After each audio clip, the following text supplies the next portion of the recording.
Allah subhanahu wa ta'ala said that we created the death and the life to test you who is going to do the best of the actions, the best of the amals. So Allah subhanahu wa ta'ala said that this creation of the death and the life, it's because of the test of Allah to see who is going to do the best of the actions. Rather than the people are going for the test, the people thought that this is a life which is only the life and which we have to enjoy and to collect everything in life. That becomes a success for them. But Allah said different thing in the Quran, that Alladhi khalaqal mawta wal hayata liyabluwakum ayyukum ahsanu amala, that Allah created the death and the life to test that who is going to do the best of the actions. Prophet Muhammad said that the hikmah, the wisdom is the treasure of the believers. Wherever he finds, he grabs it. And I have a very beautiful quotation or the quote for according to that verse from a scholar who was not Muslim. But for me, he might be a believer, he might be a Muslim internally, because he said very beautiful explanation about what we learn in the Quran about this, that Allah created the death and the life is for the test. And that scholar was William Shakespeare. He's a British, and he said a very beautiful word to explain. And you can compare it with these words. He's like trying to explain the words. He said the world is like a stage. The world is like the stage, and we are like the actors. We come on the stage, we perform, and then we go, and the other actors come to perform again. And if you can try to analyze this quote of William Shakespeare, it's a very beautiful quote to understand that words of Quran, that Allah is saying that Allah created the death and the life to test who is going to do the best of the actions. So this period between the death and the life, before we are alive in this world, we were dead. Why? Because the definition of the death, when the soul and the body is not together. When the soul and the body is not together, so when they are not together, we called it death. For example, when the mother is pregnant, until the 4 months of the pregnancy, there is no soul yet in the body. In the womb of the mother, there is no soul yet. Only body is, Allah is creating it. At the age of the 4 months of the pregnancy, the soul comes, and that is the beginning of the first life. Prior to that, it was not life yet. It was just still formation. The fetus was being formed. No soul yet. At the age of the 4 months of pregnancy, that is the starting of the life. Prior to that, it was still considered as death. Even when our parents were not yet married, we were scattered, our body was scattered in this earth. In the soil, in the water, in the fruits, in the rice. When our parents eaten the fruits, the food, the rice, drink the water, they started to produce the cells. One cell from the father and one cell from the mother, and these two cells joined together in the womb of the mother, and that was the starting of our creation. And at the age of the 4 months of the pregnancy, the angel came and he bring the soul and he put the soul in the body. That is the first life. And that's what Allah said in the Quran. كَيْفَ تَكْفُرُونَ بِاللَّهِ وَكُنْتُمْ أَمْوَاتًا فَأَحْيَاكُمْ ثُمَّ يُمِيتُكُمْ ثُمَّ يُحْيِيكُمْ ثُمَّ إِلَيْهِ تُرْجَعُونَ. How you can disbelieve in Allah? You were dead. So what Allah said first? You were dead. Because the life doesn't come. The first come is a death. We have a body in this earth. The soul is with Allah. When Allah brings the soul to the body, it becomes the first life. So Allah said, كَيْفَ تَكْفُرُونَ بِاللَّهِ وَكُنْتُمْ أَمْوَاتًا فَأَحْيَاكُمْ ثُمَّ يُمِيتُكُمْ ثُمَّ يُحْيِيكُمْ ثُمَّ إِلَيْهِ تُرْجَعُونَ. How you can disbelieve in Allah? You were dead. Then He give you the life. ثُمَّ يُمِيتُكُمْ. Then He will give you the death again. How? Right now we have a life. Angel come, take the soul. It is the second death. First death before the first life. And now the second death comes. And there will be only second life, which will be on the day of judgment. When our body will be resurrected, and Allah will send the souls, and we all alive on the day of resurrection, the Yomul Bath, that we all will come out from the graves, and that will be our second life. And it is very clear in the Quran.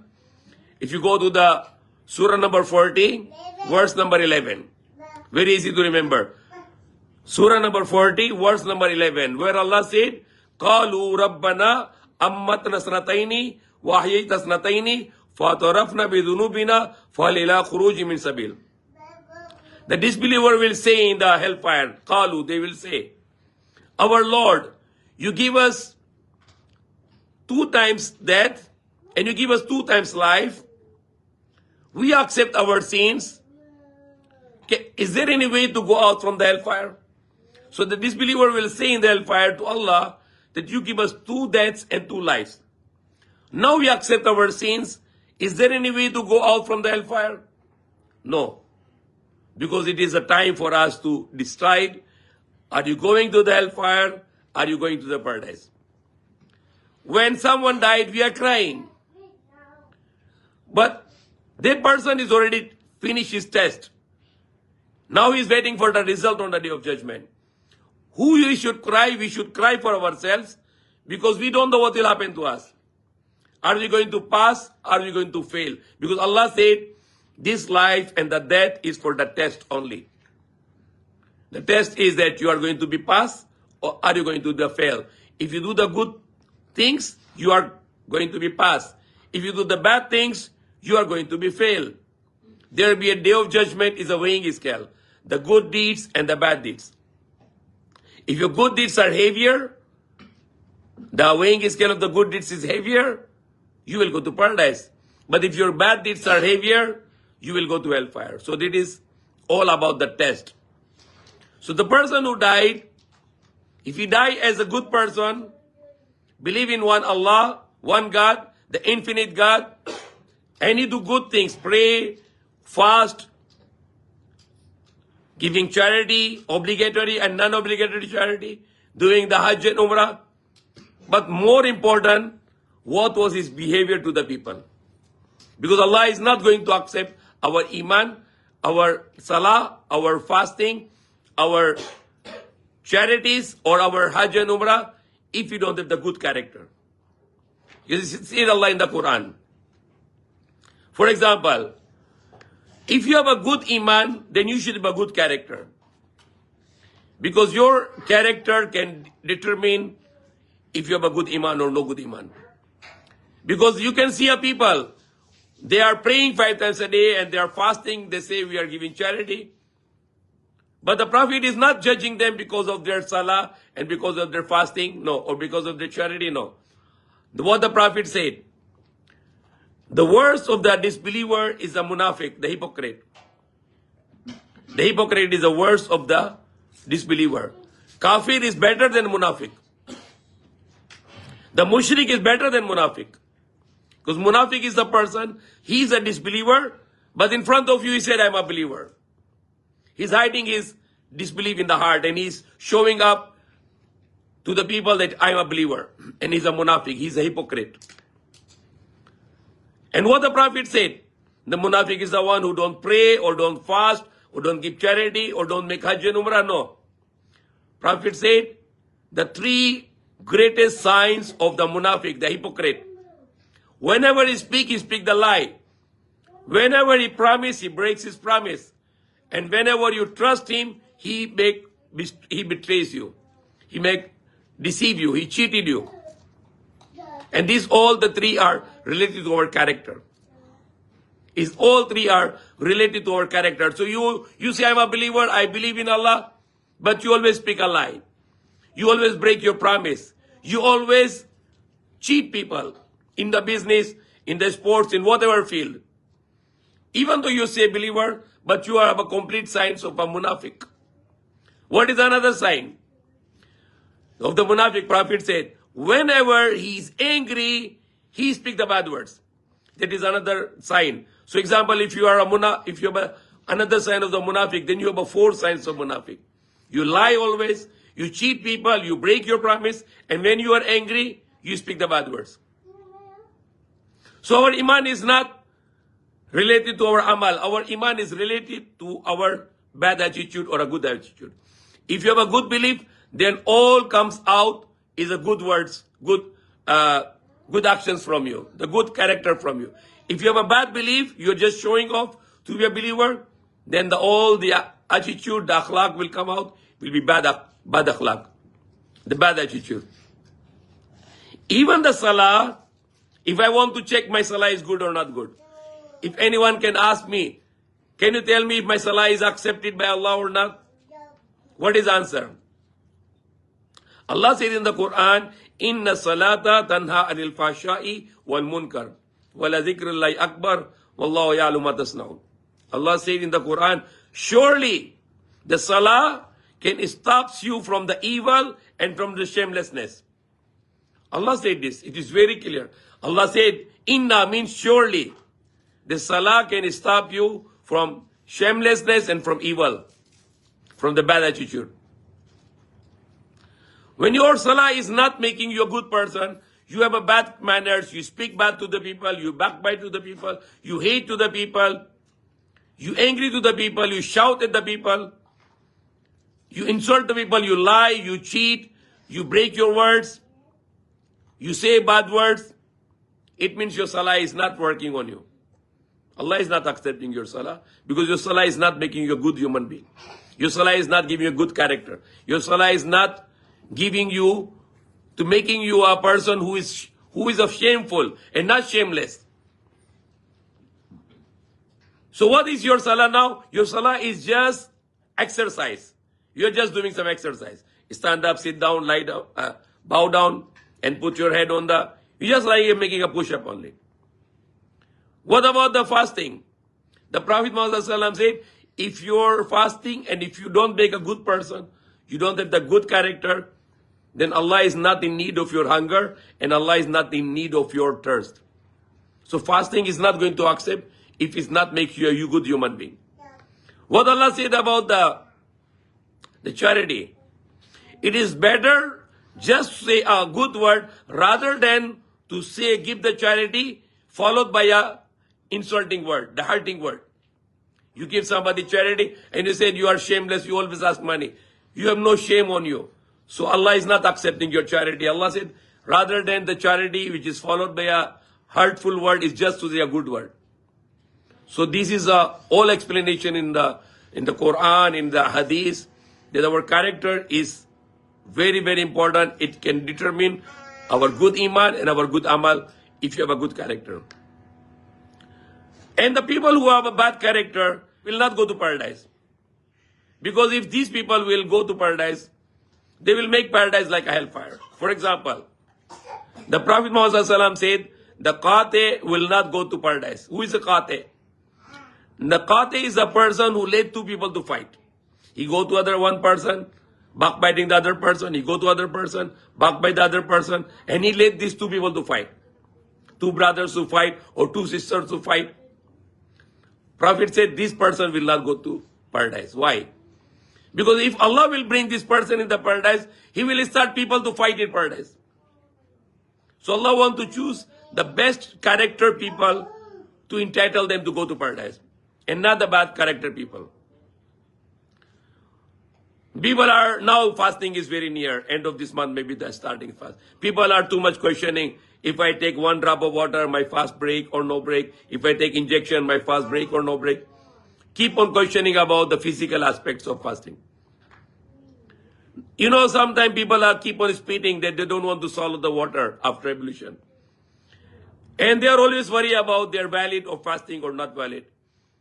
And they forget in the Quran, Allah said, when you are backbiting your brother, it is like you are eating the flesh of your dead brother or the sister. When you are backbiting, you are eating the meat of your dead brother or you are eating the meat of your dead sister. And you don't even give them any chance to speak for their defense. So Allah considered it eating that flesh of your dead brother or your dead sister. And people are inside the masjid fasting and they are backbiting other people. And they think their fasting is accepted by Allah. No, your fasting is already break because you are eating the flesh of your brother while you are backbiting your brother or your sister.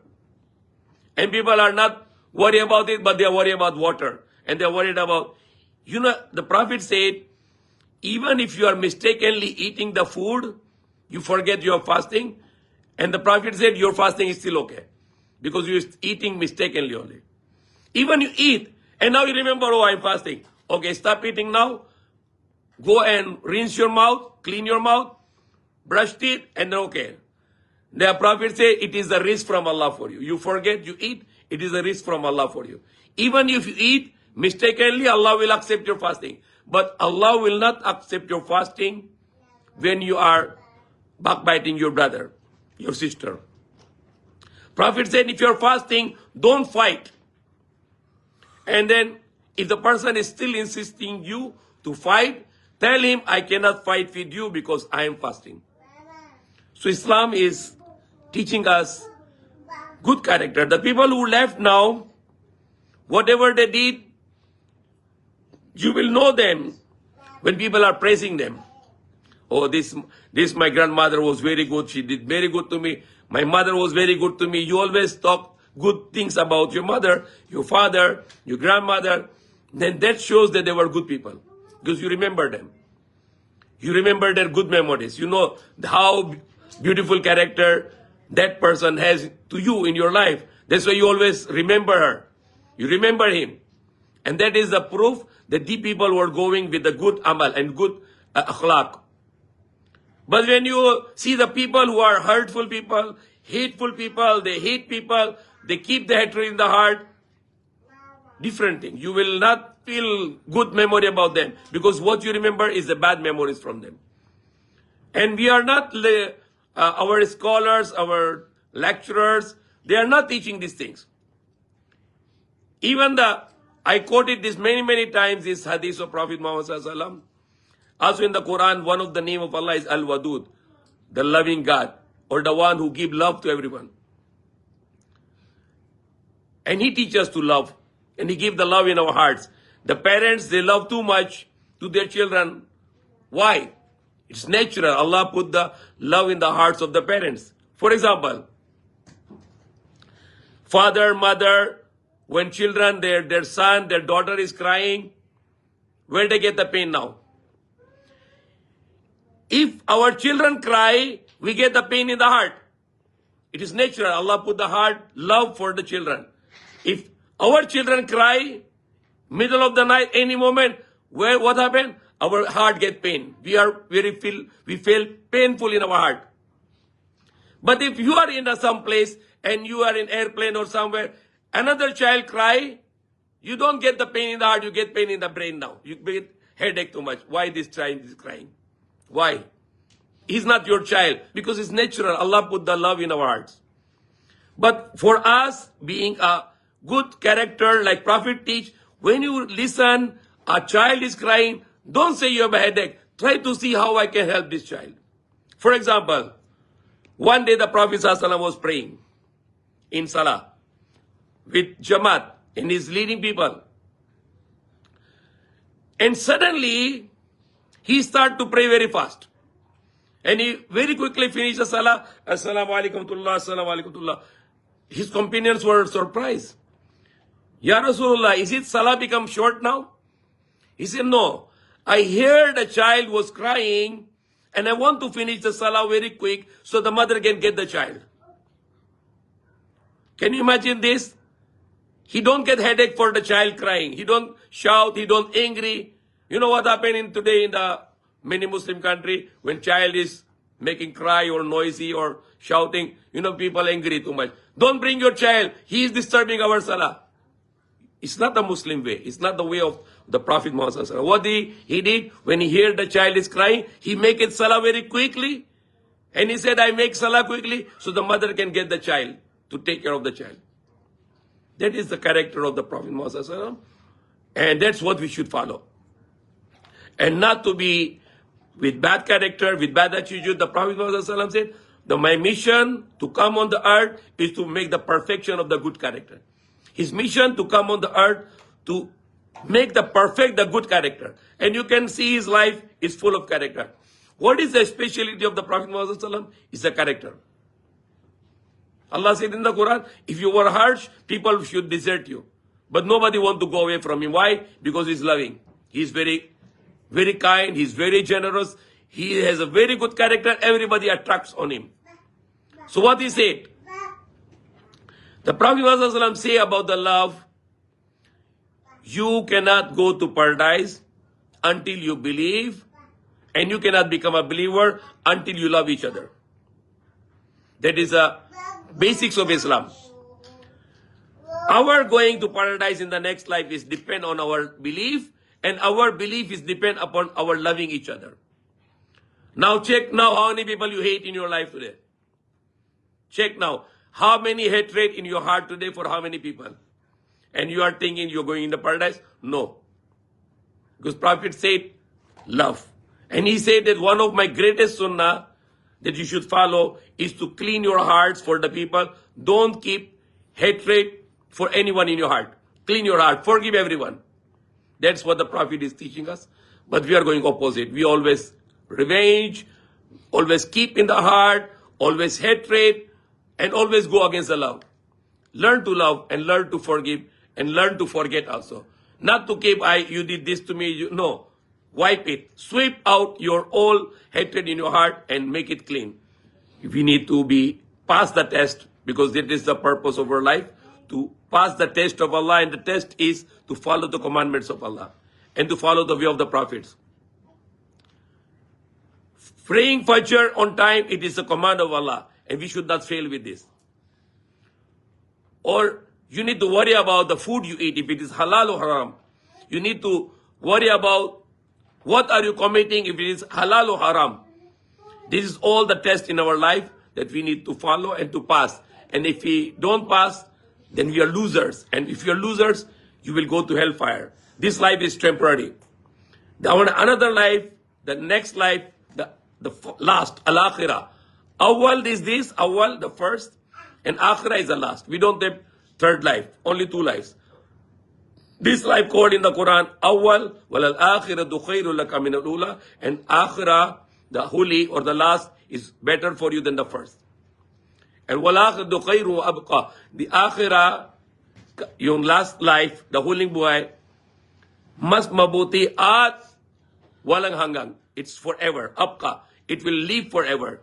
Only the day of judgment, the Araw ng Paghukom, it is 50,000 years. And that 50,000 years is for the judgment. Allah will judge people who deserve to go to hellfire and who deserve to go to paradise. The Sahaba, the Ahl Bayt of Prophet Muhammad, they were crying. They were too much worried that what will happen to us on the day of judgment. So, those who go away, whatever they go with, it's gone. If they go as a believer, they go with the good actions, or they go as a disbeliever because they already done their test.